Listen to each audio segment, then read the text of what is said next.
शिक्षा मंत्री रोहित ठाकुर ने कहा कि जल्द ही JOA IT अभ्यर्थियों का वर्षों से लंबित परीक्षा परिणाम घोषित कर दिए जाएंगे। उन्होंने मीडिया से बातचीत करते हुए कहा कि हिमाचल में सुखविंदर सिंह सुक्खू सेब सीजन के लिए पूरी तरह से तैयार हैं। किसान बागवानों को उनकी उपज मंडी में सही तरह से पहुंचाने के लिए इंतजाम कर लिए गए हैं। जयराम सरकार के समय से लंबित पड़े JOA IT के विभिन्न परीक्षा परिणामों पर रोहित ठाकुर ने कहा कि अदालती पेच में फंसे हुए मामलों को सुलझाने की दिशा में सरकार ने कई पग उठाए हैं। हमारी सरकार ने मुख्यमंत्री की अध्यक्षता में सब कमेटी का गठन भी किया गया। कमेटी ने इस रिजल्ट को घोषित करने के पक्ष में कार्य शुरू कर दिया है। सब कमेटी को अपनी रिपोर्ट तैयार कर ली है। अब जल्द ही इनके परिणाम भी घोषित करने का प्रयास किया जा रहा है। रोहित ठाकुर ने कहा कि पिछले वर्ष मानसून की आपदा के बावजूद सेब को बाजार में पहुंचाने के लिए सड़कों को तीव्र गति से खोला गया। उन्होंने कहा कि चुनौती बड़ी थी और मुख्य और संपर्क सड़कों के सेक्टर में कम से कम 3000 करोड़ से ऊपर तब क्षति हुई थी। रोहित ने कहा कि सुखविंदर सिंह सुक्खू ने किसान और बागवानों के पक्ष में कई फैसले लिए हैं। सेब को किलो के हिसाब में बेचना, यूनिवर्सल कर्टन को सख्ती से लागू करना इन फैसलों में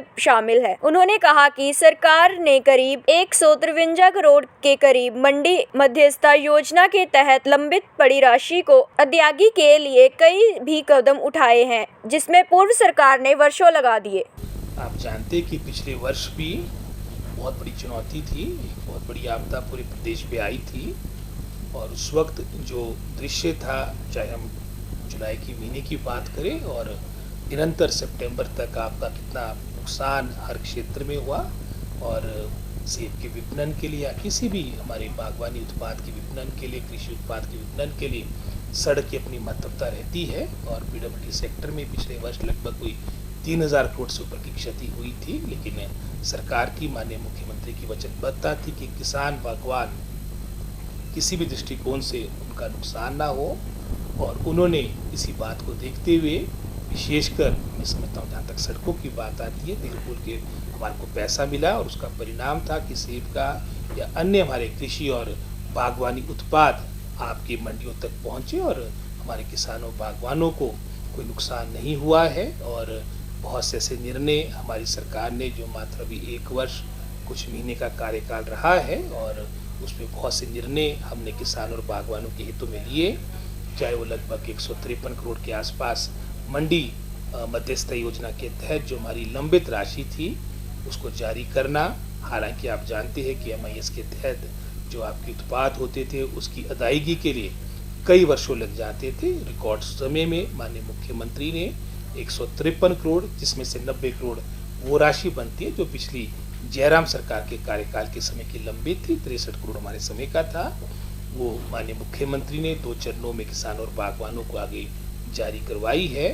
और साथ ही साथ चाहे हमारे फूफुंदनाशक कीटनाशक की बात हो, ये योजना भी भाजपा सरकार के कार्यकाल के दौरान जो लघु और सीमांत किसान को मिला करती थी अनुदान पे दवाइयाँ, वो आपकी बंद होगी तो उसे पुनः प्रारंभ किया है।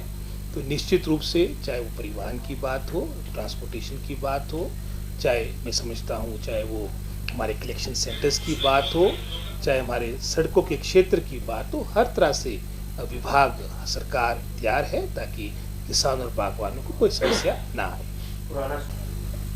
ये काफ़ी समय से ये मुद्दा लंबित रहा है और ये ऐसा नहीं कि हमारी सरकार के समय हुआ, इसकी मैं समझता हूँ इसका प्रारंभ होना तो जयराम सरकार के कार्यकाल के दौरान हुआ और उसके बाद जिस तरह से वहाँ पर कई तरह की मैं समझता हूँ गड़बड़ी का मामला हमारे संज्ञान में आया, जो सारी बातें आपके सामने भी है। और उसके उपरांत हमारी कैबिनेट ने उप मुख्यमंत्री की अध्यक्षता में हमारी कमेटी का गठन किया है और जिसमें कोई भी पुलिस विभाग के द्वारा कोई आपत्ति नहीं है। वो हम चरणबद्ध तरीके से रिजल्ट्स को भी आउट कर रहे हैं और कुछ के बारे में हमारी सब कमेटी ने अपनी संस्तुति दे दी है और कुछ के बारे में शीघ्र देने जा रही है।